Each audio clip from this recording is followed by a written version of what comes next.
Hello everyone, welcome to RAAONLINE. I am Dr. Abinaya. I am a consultant pediatrician. So in Nelson-based pediatric teaching in the chapter of infectious diseases, the topic of discussion now is on diagnosis and management of childhood tuberculosis.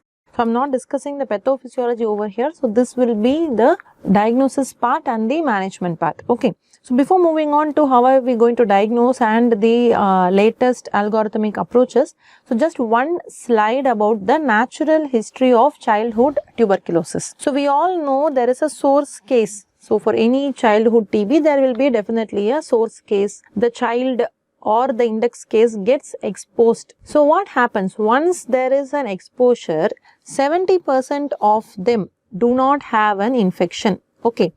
The rest 30% gets infected. Note that infection is different from disease. Okay. So among 100%, only 30% actually gets the infection. So among these 30%, so how many of them do get the disease? It is around 5 to 10%. So what happens to the rest 90 to 95%? So the remaining 90 to 95% remains latent. Okay. So anytime during their coming years or during their future, when there is a drop in the immunity, this disease will get reactivated. So there can be a late reactivation of disease. Okay. So first you have to remember that not everyone gets the infection, only 30% gets the infection, and among the 30%, only 5 to 10% do get the disease. So once they acquire this primary disease, it is dependent on the age. Say less than 5 years are the highest risk. Among the less than 5 years, the infants, if 50%, among the 100% of the infants who are exposed, 50% will get the infection, and less than 5 years, 25% will get the infection. So the infection rate increases with small age. Okay. And this primary disease again can be a pulmonary TB, can be an extrapulmonary TB, can be smear positive, can be smear negative. Okay. So this is the natural history of childhood tuberculosis that you need to understand. Okay. So 70-30, and among the 30%, only 5 to 10% will get the primary disease. So with this on the background, we will start the discussion on tuberculosis. So the tuberculosis disease can be pulmonary tuberculosis or can be extrapulmonary tuberculosis. So pulmonary tuberculosis, as the name suggests, it is the involvement of the lung parenchyma. Okay. So either the lung parenchyma or if the tracheobronchial tree is involved, that is the pulmonary tuberculosis. Your miliary tuberculosis, where there is disseminated nodules on both the lungs, that is also classified among the pulmonary tuberculosis. Okay. So in case a patient has both pulmonary TB and extrapulmonary TB, primarily it is referred as PTB. Okay.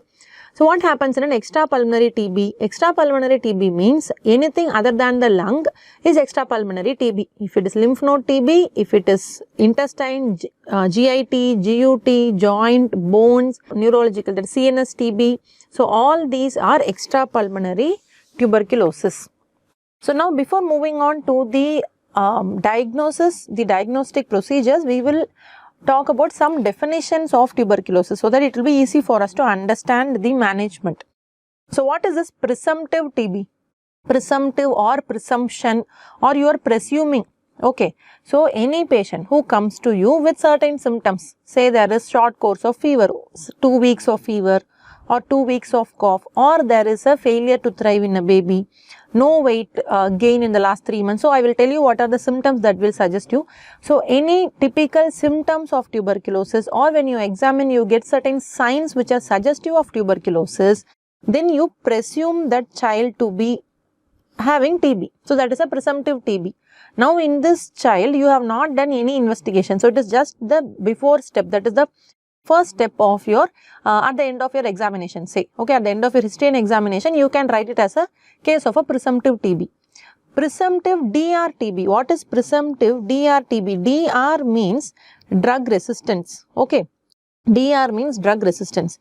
So this presumptive DRTB refers to anyone who is eligible to be labeled as rifampicin resistant. So why rifampicin resistance? So it might be because the child could have had a previous treatment. Okay, the previous treatment could have failed, or or it can be a defaulter or a non-responder clinically, you can, before testing, you can write it as a presumptive drug resistance TB. So what is this universal DST? DST means drug susceptibility testing. Okay. So drug susceptibility testing is everyone should have an universal access to the drug susceptibility testing, at least for rifampicin. Okay. At least for rifampicin as the first line. Then further drug susceptibility testing, if rifampicin is resistant, it should be available for fluoroquinolones. Okay. So the universal access to drug susceptibility testing should be available for all patients. Okay. So we know what are first line drugs, we know what are second line drugs, isn't it? So I am going to talk about these first line, second line later on also. So next, let's come to the bacteriologically confirmed TB. Bacteriologically confirmed TB means TB is diagnosed in a smear, okay, a sputum smear or a CSF smear. If it shows the acid-fast bacilli, it means it is bacteriologically confirmed. You can confirm it by looking at the smear microscopically, or if you grow, that is culture positive, yes. Or nowadays we have this rapid molecular tests, that is nucleic acid amplification tests. Okay, so these NAAT. So nucleic acid amplification tests are available nowadays. In fact, before the sputum smear or before the smear microscopy, nowadays we advocate these nucleic acid amplification tests because of their rapidity and because of their increased sensitivity and specificity in identifying MTB. Okay.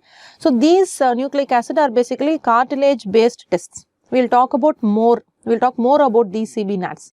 So if the culture or if the smear or if the NAT is positive, it is showing AFB, then it is a case of bacteriologically confirmed TB. What is drug susceptibility testing? What is drug resistance testing? Drug resistance testing, okay, so we know you would have heard about this gene expert, right? Gene expert TB or expert TB or expert ultra TB. So all these are genotypic methods, or they use molecular methods to determine the resistance to anti-tubercular treatment. So we know gene expert, it determines resistance to rifampicin. Gene expert ultra, line probe assays, they all show the resistance, or they're all molecular techniques where we will be able to identify the resistance to the ATT drugs. This is drug resistance testing, which is a genotypic method. Okay. What is this drug susceptibility testing? Drug susceptibility testing is you are growing on media, culture media. So phenotypically, you will be able to identify. Okay, you will be able to identify. It is just like for blood culture and sensitivity, urine culture sensitivity, we see the susceptibility testing, isn't it? So it is just like that. So on culture media, we see the growth of MTB to various drugs. So drug susceptibility testing and drug resistant testing, both are in vitro testings only. Drug resistance we do through a genotypic method. Drug susceptibility we do through phenotypic method. I will show you pictures. I will explain this during this presentation. You will understand. So for few other definitions before we move on. So what is active case finding? Active case finding means, so you are at the hospital, so you are going to screen whoever comes to you with those presumptive symptoms or signs. Okay. If you are outside the hospital and you actively start searching the cases, say if you diagnose a patient with pulmonary tuberculosis, you go to their homes, you are going to screen the contacts. So that is called as an active case finding. So it is a program where you systematically screen the members of for TB disease outside health facility findings, outside health facility settings. So this is an active case finding. At-risk groups. So at-risk group, simply we can say people living with HIV, age less than 5 years, who is a contact with an open case of pulmonary tuberculosis. All these are at-risk groups. High TB transmission setting. So where the TB gets transmitted very high, where there is close contact, where there is one person is generating aerosol, he is an index case, he is generating aerosol actively and there is a lot of people near to him. So like a hospital setting. Okay, healthcare workers, minors, prisoners, slum dwellers, migrant laborers, tribals. So all these are high risk TB transmission settings. Okay. Systematic screening for TB disease is one another definition they have told for how do you go about systematically. You identify a person who is a presumed TB and then you do those tests. So, we are going to talk about how we are doing systematically now. Okay. So, for this program, so the National TB Elimination Program, we have referred adult anyone who is more than 19 years of age. Okay. Child means anyone less than who is between 1 to 18. Infant is anyone less than 1 year old.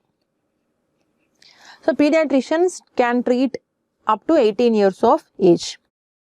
Okay.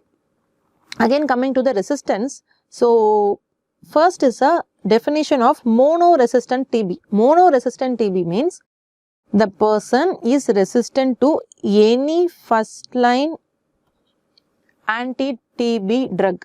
Mono means one. Okay, so only one drug he is resistant. Isoniazid resistant TB means the person is resistant to isoniazid drug. No confusion in that. Coming to the polydrug resistant TB. Polydrug means the patient is resistant to more than one first line anti-TB drug. So, we know the first line anti-TB drug HR is a T. We don't use streptomycin now. So, he is resistant to more than one first line drug but not H and R together. Okay. So, either he can be resistant to H and pyrazinamide or he is resistant to H and ethambutol. So, this is polydrug resistant TB other than both H and R. Rifampicin resistant means he is resistant to rifampicin. Okay. So, we will talk about what is MDR TB, why it is different, how it is different from polydrug. So, multidrug resistant or MDR TB means this person is resistant to both H and R. Okay, with or without resistance to other first line drugs. So, MDR TB means just isoniazid resistant, rifampicin resistant, you label the person as MDR TB, that's all. Okay, he might be resistant to other first line anti-TB agents, he might have additional resistance to the second line anti-TB agents, but if the patient is resistant to H plus R, it is multi-drug resistance. Pre-XDR and XDR. Pre-XDR means he fulfills the definition of MDR TB and he is resistant to one fluoroquinolone also. It is pre-XDR. Extensively drug resistance means he is resistant to isoniazid, rifampicin, he is resistant to fluoroquinolones, he is also resistant to the newer drugs, okay, like linezolid, bedaquiline, etc. Okay, so these bedaquiline, all these are newer drugs. There is one another presentation for all of you about MDR TB alone, okay, drug resistant TB alone. So, just remember these definitions. MDR TB means isoniazid and rifampicin definitely resistant. Pre-XDR is isoniazid, rifampicin plus fluoroquinolone. XDR TB is isoniazid, rifampicin, fluoroquinolone plus the newer drugs, additional group A drugs like bedaquiline, linezolid or both. Okay. So, now let us get started.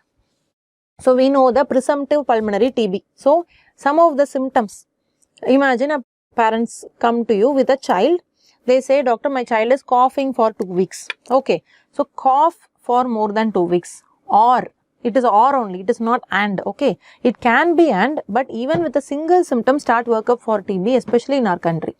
Cough for more than 2 weeks or fever for more than 2 weeks or there is a hemoptysis, blood stained sputum or night sweats or weight loss or failure to gain weight. Okay, having the same weight for the past 3 months or loss of appetite, no weight gain, no appetite. Okay, chest pain, severe chest pain along with any of these symptoms, please assume or please presume this is a case of a presumptive pulmonary TB and you have to start your workup. So, in children, along with the above mentioned complaints, if the child has a lymphadenopathy, persistent lymph nodes for more than 3 months, any focal neurological signs, depressed consciousness, of course, TB meningitis has to be thought of. And in case you have seen such children, you have worked up, before you work up for TB, you have given a course of antibiotics, but still the fever is not settling down, still the cough is not settling down. So, any non-responsive to antibiotic therapy should also be worked up for tuberculosis. So presumptive extrapulmonary tuberculosis means, I told extrapulmonary is anything outside the lung.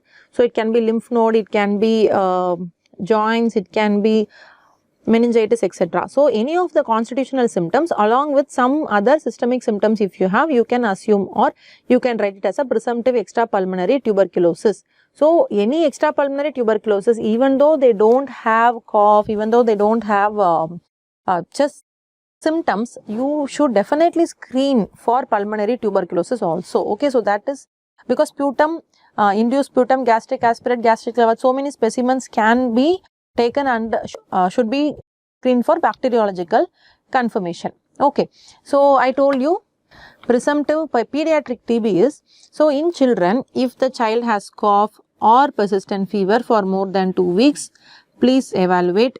No weight gain for the last 3 months, loss of weight. Loss of weight means in the last 3 months, if you know the child's weight, if the child has lost more than 5% of his highest body weight, please do evaluate for pediatric tuberculosis.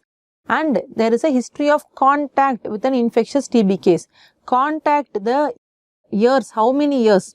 2 years. In the last 2 years, if the child was in contact with an open case of pulmonary tuberculosis, definitely we have to presume it as a pediatric TB and evaluate accordingly. Okay, very, very important.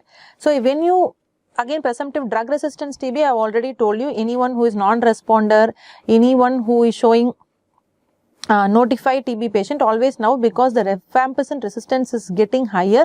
So presume it to be drug resistance TB, do the gene expert, look for rifampicin resistance and then start your treatment. Okay, so risk factors for infection and risk factors for disease. Risk factors for infection, I told you, close contacts and age group. Risk factors for TB diseases, any time when there is a immunosuppression, post-measles, malnutrition, all these are risk factors for TB disease. You can go through the slide when you're free. So most of it which we already know. So very simple topics.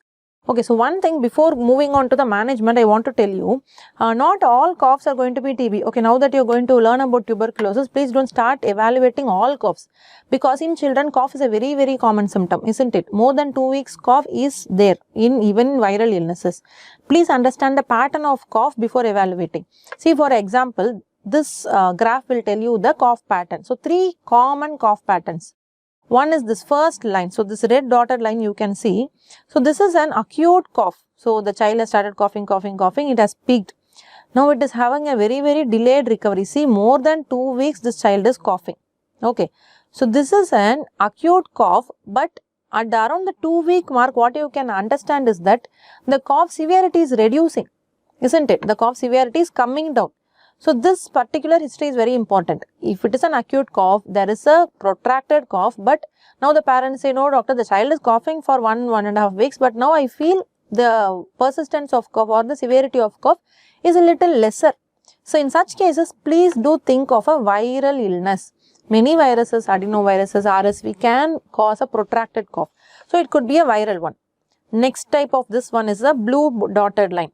This is a recurrent cough. So acute cough, it comes, drops down for 1 week, it lasts. Again the child is well for another few weeks, and then there is an acute episode.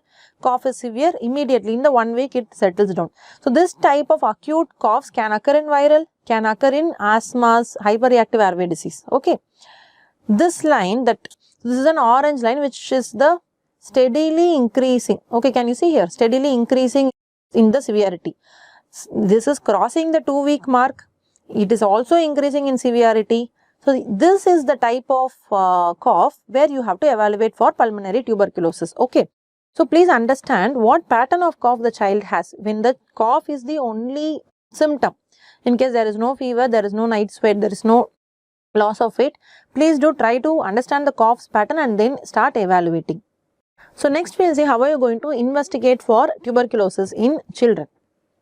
So, any child, I told you where all you should start investigating for TB. So, persistent fever or persistent cough, weight loss of 5% or more, no weight gain in the past 3 months. So, all these you are going to start investigating. So, you start with an X-ray, and in children, when 50% of the times we do not have a chest x-ray which is suggestive of tuberculosis. Okay. So, sometimes you get chest x-rays which are highly suggestive of tuberculosis, like there could be a cavitary TB, there could be miliary shadows, there could be perihilar, mediastinal lymph nodes, etc. So, these are all x-rays which are highly suggestive of tuberculosis. In case you don't get this, what will be next, we will see. So, in case the first scenario, that is very easy scenario, that is I have done a chest x-ray and this chest x-ray is suggestive of pulmonary tuberculosis. So, what I am going to do? Now, I will try to bacteriologically confirm. So, try to get the specimen. So, either a sputum or you do a gastric lavage, gastric aspirate, induced sputum. So, try to get the specimen and do the NAT, that is the nucleic acid amplification test for Mycobacterium tuberculosis.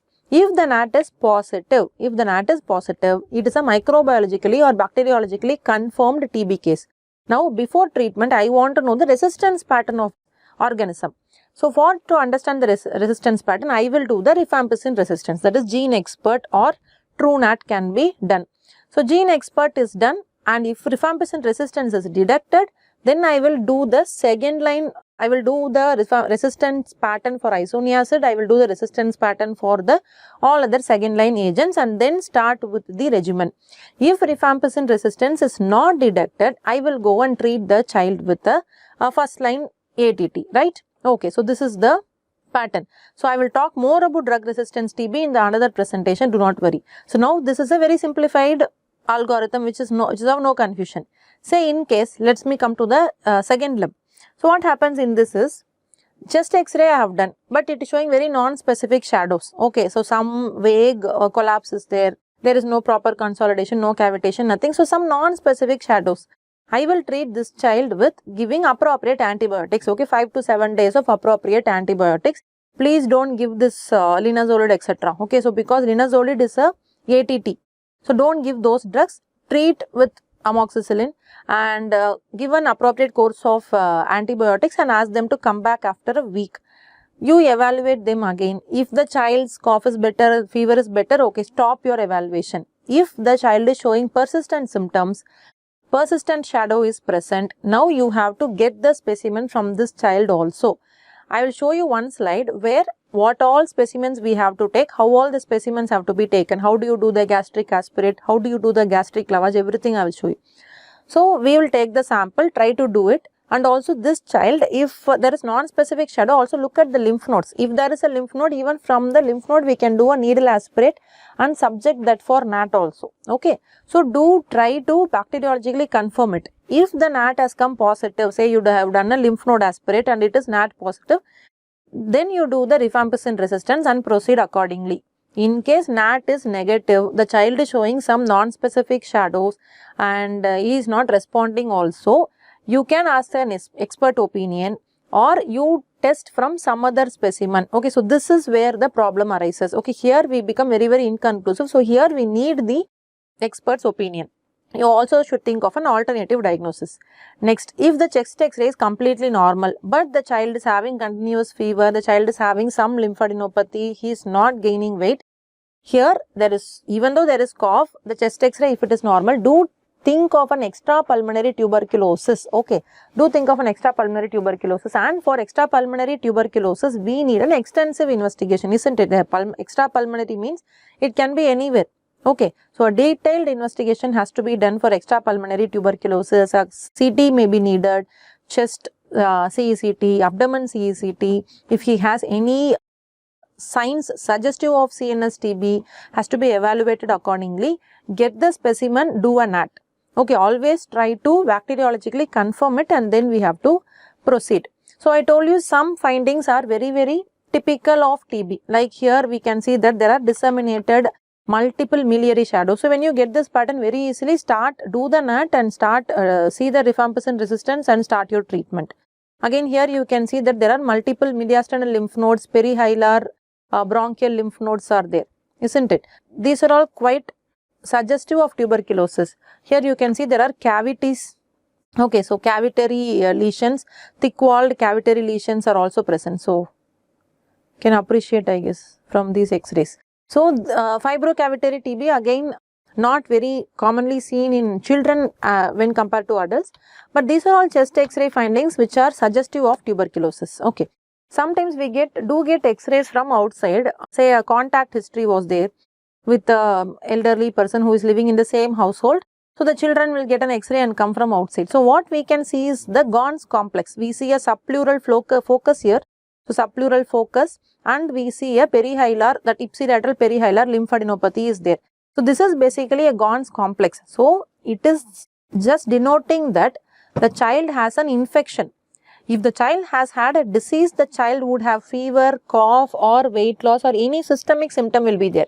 If the child doesn't have any systemic symptom of presumptive TB, we need not evaluate these children. So this is just a Gons complex, which is a subpleural focus along with the lymphadenopathy. So otherwise known as the primary complex.